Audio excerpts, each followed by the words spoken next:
आफ्नै जीवनभित्र लुकेर बसेको आत्मबल, ऊर्जा, प्रतिभा, सम्पन्नता, प्रेम, शान्ति र आनन्दलाई चिनेर प्रकट गर्न नयाँ यात्रा प्रारम्भ गरौँ। जीवन विज्ञान, जीवन विज्ञान। आजको समग्र शिक्षा प्रतिस्पर्धामा आधारित छ। हामी कसैलाई जित्न चाहन्छौँ, कसैसँग प्रतिस्पर्धा गर्न चाहन्छौँ। एउटा कक्षामा 20 जना विद्यार्थी पढ्छन् र ती 20 जना विद्यार्थी सबैले एकले अर्कालाई जित्न चाहन्छन्। अब यी 20 जनामा एउटाले जित्यो, 19 जना हारे। जित्ने 1 जना भयो, हार्ने 19 जना भए। यिनको हामीले ठिकसँग हिसाब राख्ने हो भने कालान्तरमा 20 वर्ष, 30 वर्ष, 50 वर्षपछि वास्तवमा जित्नेले जित्यो कि हार्नेले जित्यो भन्न बडो गाह्रो हुन्छ। किनभने प्रतिस्पर्धाको माध्यमबाट दिइएको शिक्षामा कसैले पनि जित्दैन। जित्नेले पनि जित्दैन र हार्नेले जित्ने त कुरै छैन। न जित्ने व्यक्तिले जीवनलाई बुझ्दछ र जीवनमा आफ्नो प्रतिभाको विकास गर्न सक्दछ र न हार्ने व्यक्तिले नै प्रतिभाको विकास गर्न सक्दछ। केवल शिक्षामा मात्रै होइन, म व्यवसाय गर्दैछु, व्यापार गर्दैछु, म प्रतिस्पर्धा कसरी गर्ने भनेर सोच्छु। म राजनीति गर्दैछु, प्रतिस्पर्धा कसरी गर्ने, अरूभन्दा राम्रो कसरी गर्ने त्यो कुरा सोच्दछु।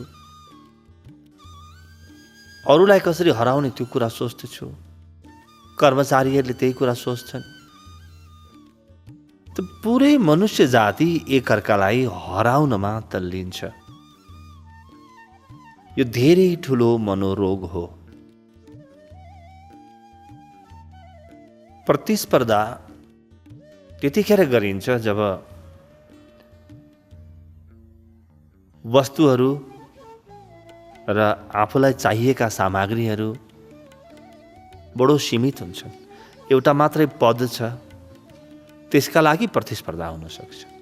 तर के जीवन प्रतिस्पर्धामा आधारित हुन सक्छ?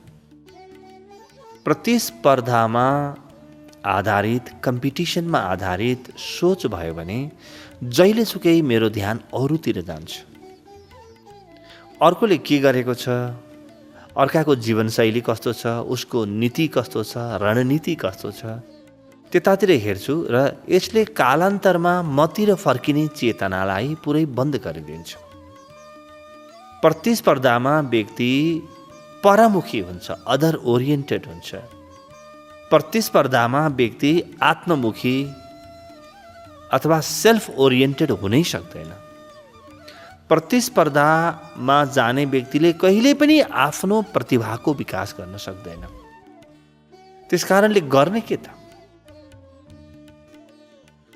तपाईले सोध्नु होला के हामी हाम्रा विद्यार्थीहरूलाई प्रतिस्पर्धामा भाग लिन नलगाउने? म व्यवसायी हुँ, व्यापारी हुँ भने के म प्रतिस्पर्धा नगर्ने? भन्न के खोजिएको भने प्रतिस्पर्धामा ध्यान नदिने, प्रतिस्पर्धात्मक क्षमता बढाउनमा ध्यान दिने, कम्पिटिसनमा ध्यान नदिने, कम्पिटिटिभ एबिलिटी बढाउनमा ध्यान दिने। प्रतिस्पर्धाको बहानामा मात्रै आफ्नो क्षमता बढाउँछु भन्ने मान्छेले कहिले पनि आफ्नो क्षमतालाई बढाउन सक्दैन, आफ्नो क्षमताको पहिचान पनि गर्न सक्दैन। हाम्रो सोच जहिलेसुकै मेरो क्षमता कति छ, मेरो क्षमताको अभिवृद्धि कसरी गर्न सक्छु, यो हुनुपर्छ। प्रतिस्पर्धामा पनि हुन्छ के त, म मेरो प्रतिस्पर्धी, मेरो विपक्षीलाई हेरेर मेरो क्षमता बढाउँछु। क्षमता जति बढाउँछु त्यति बराबरको फाइदा प्रतिस्पर्धाले पनि दिन्छ।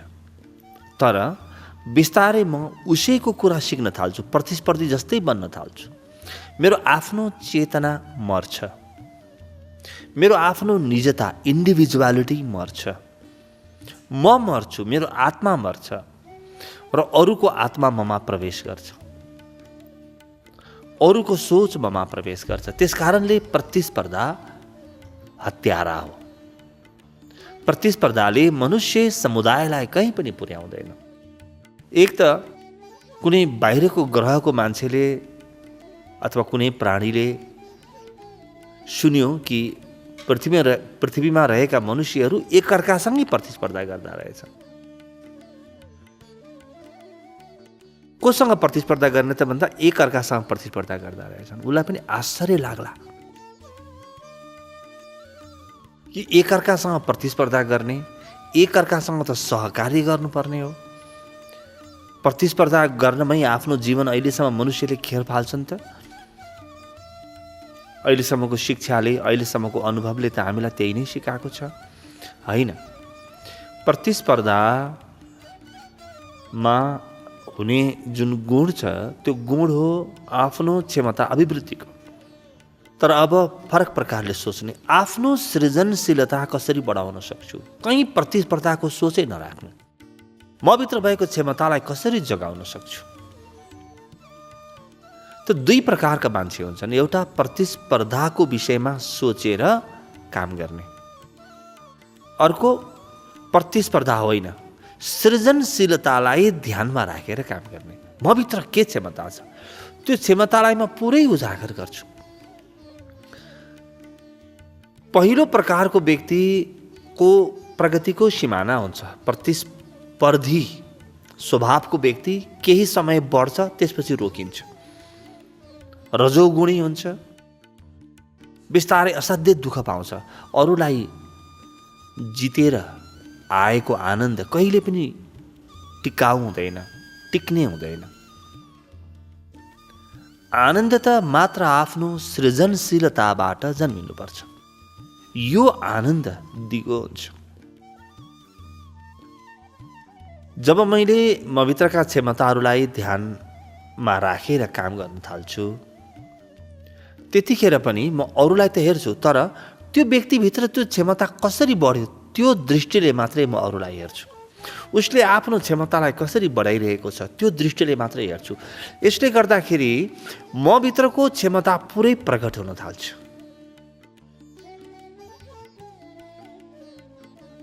व्यक्ति आफ्नो पुरै क्षमतामा काम गर्यो भने संसारका सबै समस्या समाधान गर्न सक्ने बन्नेछ। हरेक व्यक्ति यसै गरी बनेको हुन्छ। परमात्माको यो संसारमा प्रत्येक व्यक्ति एउटा अद्वितीय प्रतिभा, एउटा अद्वितीय उपहार लिएर आएको छ।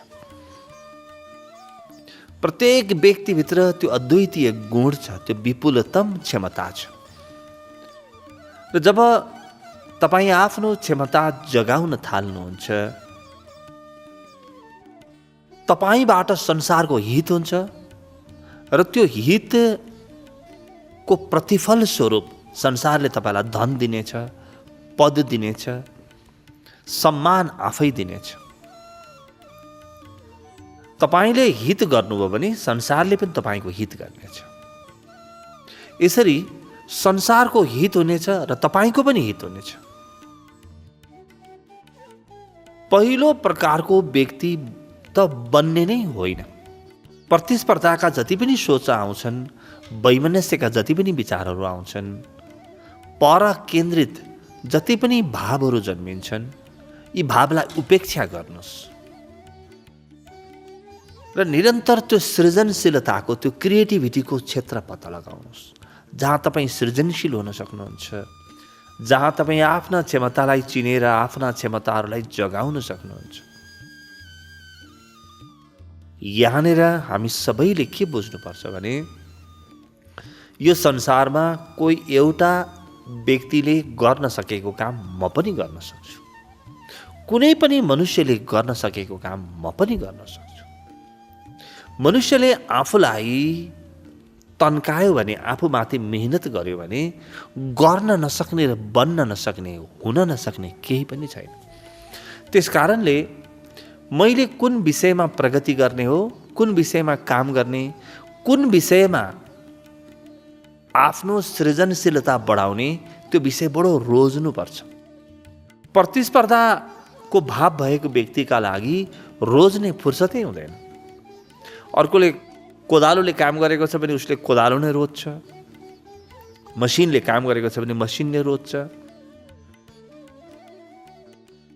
आफ्नो प्रतिभातिर त्यो व्यक्तिको ध्यान नै हुँदैन। तर जो सृजनशीलताको आधारमा काम गर्दैछ, क्रिएटिभ फिल्डको आधारमा काम गर्दैछ, उसले निरन्तर आफ्ना सबै क्षमताहरूलाई जगाउन सक्छ। र यी क्षमतामध्ये कुन जगाउने हो, कुन क्षमतामा काम गर्ने, त्यो बडो ध्यानपूर्वक रोज्नुपर्छ। सृजनशीलतामा लागेका व्यक्तिहरू आफ्नो पेसा, आफ्नो व्यवसाय, आफ्नो शिक्षा बिल्कुल स्पष्टताका साथ रोज्दछन्। किनभने यिनीहरूलाई थाहा छ जे पनि काम गरेर कहिले पनि सफल भइँदैन। आफ्नो प्रतिभा जेमा छ, आफ्नो सृजनशीलता जेमा छ, आफ्नो भावना केमा राजी हुन्छ र आफ्ना विचारहरू कुन शिक्षा, कस्तो पेसा, कस्तो व्यवसायसँग मिल्दा जुल्दा छन्, ठिक त्यही रोज्न सिक्नुपर्छ। सृजनशीलताको क्षेत्रमा काम गर्ने व्यक्तिको रोजाइ अत्यन्तै महत्त्वपूर्ण हुन जान्दछ। वास्तवमा यो व्यक्तिले रोज्न जान्दछ। प्रतिस्पर्धामा काम गर्ने व्यक्ति त के रोज्छ र? उसको प्रतिस्पर्धीले जे रोज्यो त्यही रोज्नुपर्ने हुन्छ। त्योभन्दा बाहेक उसले केही पनि गर्न सक्दैन, त्योभन्दा राम्रो पनि गर्न सक्दैन कहिले पनि। किनभने आँखै त्यही हुन्छन्, ध्यान नै त्यही जान्छ। सृजनशीलताको आधारमा जीवन बाँच्ने व्यक्तिको ध्यान सगरमाथाको शिखरमा हुन्छ। किनभने मेरो सृजनशीलताको उचाइ त कसैलाई पनि थाहा छैन, अथाह उचाइ हुन्छ। त्यो उचाइ, मेरो सृजनशीलताको उचाइ मैले थाहा पाएँ र गहिराइलाई मैले अनुभव गरेँ भने त मैले परमात्मालाई छोइहालेँ। परमात्मा जति सृजनशील हुनसक्छ, व्यक्ति त्यति नै हुनसक्छ। परमात्माको संसारमा हेर्नुहोस् त, सगरमाथाको उचाइको कुनै तुलना छैन, समुद्रको गहिराइको पनि कुनै तुलना छैन। मनुष्य तल खसेर रावण पनि बन्न सक्छ, माथि उठेर राम पनि बन्न सक्छ। हेर्नुहोस् त, त्यही मनुष्य खस्न पनि सक्छ र त्यही मनुष्य उठ्न पनि सक्छ। कति सृजनशील होला परमात्मा कि हरेक व्यक्तित्वलाई पूर्णता दिन्छ। रावणको व्यक्तित्वलाई रावण जस्तै बन्ने सारा व्यवस्था मिलाइदिन्छ। उसको व्यक्तित्व पनि पूर्णतामा जान्छ, रावणको व्यक्तित्व पनि पूर्णतामा जान्छ। त्यसकारण रावण पनि महाज्ञानी हुन्, ब्रह्मज्ञानी हुन्। ठिकसँग रावण बन्ने व्यक्तिले जीवनको गहिराई र उचाइ छोइहाल्छ। तर यो बाटो बिल्कुल अप्ठ्यारो छ, काँडाले भरिएको मार्ग छ, कण्टकाकीर्ण मार्ग छ रावणको मार्ग।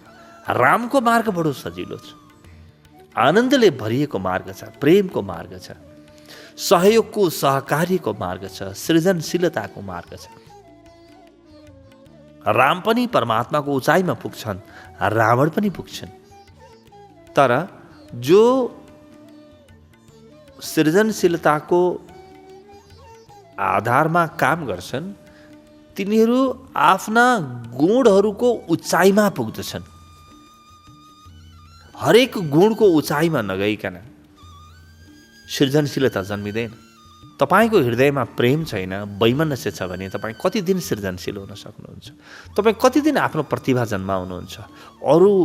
अरूलाई देखेर तपाईँलाई ईर्ष्या लाग्न थाल्छ, अरूको द्वेष जन्मिन्छ, तपाईँको हृदयमा वैमनस्यको भावना जन्मिन्छ। अब बिना प्रेम तपाईँ सृजनशील कसरी हुनुहुन्छ? सृजनशीलताको बाटो हिँड्ने व्यक्ति अवश्य ध्यानमा पुग्नेछ। कुनै न कुनै दिन उसको जीवनमा ध्यानको घन्टी बज्नेछ। किनभने ध्यानको गहिराईमा बल्ल सृजनशीलताको पर्दा खुल्छ। आफ्नो सृजनात्मक क्षमता ध्यानको गहिराईमा बल्ल थाहा हुन्छ। त्यसकारणले अलि अब्बल दर्जाका कलाकारहरूले अनिवार्यतः ध्यान सिक्छन्। अनिवार्यतः आफ्नो गहिराईमा नगइकन सृजनशीलता कसरी जन्मिन्छ, प्रतिभा कसरी जन्मिन्छ? आफ्नो गहिराईमा पुग्नका लागि त ध्यान चाहिएको हो। ध्यान व्यक्तिको गहिराईसम्म पुग्ने गुफा हो। त्यो ध्यानको माध्यमबाट तपाईँ आफूलाई खोतल्दै आफूभित्र भएको प्रतिभा, आफूभित्र रहेका गुणहरू, आफूभित्र रहेको सृजनशीलता, आफूभित्र भएका क्षमताहरू सबलाई स्पर्श गर्न थाल्नुहुन्छ, छुन थाल्नुहुन्छ र त्यहाँबाट तपाईँको सृजनात्मक क्षमता प्रकट हुन्छ, अभिव्यक्त हुन्छ। ध्यानले तपाईँको सृजनशीलतालाई सतहमा ल्याउँछ, अरूका लागि काम लाग्ने बनाइदिन्छ। बिना ध्यान तपाईँको सृजनशीलता सुसुप्त अवस्थामा हुन्छ। तपाईँका गुणहरू कहीँ भित्र लुकेर बसेका हुन्छन्। ध्यानले ती सबैलाई उजागर गरिदिन्छ। अरूका अगाडि कुनै पनि गुण पेश गर्नुभन्दा पहिले, अरूलाई चिनाउनुभन्दा पहिले आफूले चिन्नुपर्छ। ध्यानले तपाईँलाई तपाईँभित्र रहेका सबै सद्गुणहरू चिनाइदिनेछ, दुर्गुण पनि चिनाइदिनेछ। एकपटक चिनेपछि तपाईँ त्यो बाटो नहिँड्नुहोस् न। तपाईँलाई थाहा छ कि यो बाटो भिरालो छ, जोखिम छ, त दुर्गुणको बाटो नहिँड्ने स्वतन्त्रता तपाईँसँग छ। र सद्गुणको बाटो तपाईँले देख्नुहुन्छ कि यो त आहा बरु फुलले भरिएको, बिल्कुल पशुपन्छीको आवाज, झरना, हरियाली र बडो शीतलताले भरिएको मार्ग हुन्छ सद्गुणको मार्ग। त तपाईँ सद्गुणको मार्गबाट नै सृजनशीलतामा पुग्नुहुन्छ र तपाईँले अन्ततोगत्वा आफूलाई हित गर्नुहुन्छ। सृजनशीलतामा जाने व्यक्ति ध्यानमा पुग्छ र कुनै दिन समाधिको गहिराई छुन्छ। प्रतिस्पर्धामा जाने व्यक्ति जीवनका दुर्गुणहरूलाई छुन थाल्छ, बिस्तारै गलत बाटो अपनाउन थाल्छ, उसका साधनहरू बिल्कुल गलत हुन थाल्छ। ऊ चाहिँ अरू कसैले इँटा हान्यो भने ढुङ्गाले उत्तर दिनुपर्छ भन्ने प्रकारको हुन्छ। आफ्नो क्षमता हेर्दै हेर्दैन, बस इँटा कसैले हान्यो भने ढुङ्गा कसैले हान्यो भने छुरी होला, बस बाहिर हेरेर जीवन बाँच्छ। आफ्नो गहिराई कहिल्यै पनि छुन सक्दैन। तर सृजनशीलताको ध्यानको बाटो हिँड्ने व्यक्ति आफ्नो गहिराईमा पुग्नेछ र त्यो गहिराईबाट जे गरे पनि सफल भइन्छ। त्यहाँबाट तपाईँ कविता लेख्नुहोस्, त्यहाँबाट तपाईँ साहित्य सृजना गर्नुहोस्, त्यहाँबाट तपाईँ खेल्नुहोस्, त्यहाँबाट तपाईँ नयाँ विचार जन्माउनुहोस्, नयाँ व्यवसाय गर्नुहोस्, नयाँ कर्म, नयाँ शिक्षा, अर्को पेसा, अर्को व्यवसाय, तपाईँ जे पनि गर्नुहुन्छ त्यसमा परमात्माको छाप हुनेछ। किनभने त्यो तपाईँको अन्तस्थलबाट उठेर आएको कर्म हो। यो तपाईँको सृजनशील कर्म हो। त्यसकारणले सृजनशीलताको बाटो रोज्ने, प्रतिस्पर्धाको बाटो कुनै पनि हालतमा नरोज्ने। तत्कालका लागि हित हुन्छ भने पनि छोडिदिने, किनभने गलत आदत बस्छ, गलत बानी बस्छ। दीर्घकालमा न तपाईँको न अरूको हित हुन्छ। सृजनशीलताको बाटोबाट तपाईँको त हित हुन्छ, सारा मनुष्यताको पनि हित हुन्छ। तपाईँको नृत्यमा मनुष्य पनि, पुरै मनुष्यता पनि रासरङ्ग बनाउन सक्छ। तपाईँसँगै पुरै मनुष्यता नाच्न सक्छ। तर प्रतिस्पर्धाको बाटो हिँड्नुभयो भने तपाईँ हाँस्दा मनुष्य रुनेछन्, तपाईँ रुँदाखेरि मनुष्यहरू हाँस्नेछन्। त्यसकारणले निरन्तर सृजनशीलता, प्रतिभा, क्षमतातिर ध्यान पुर्याउने।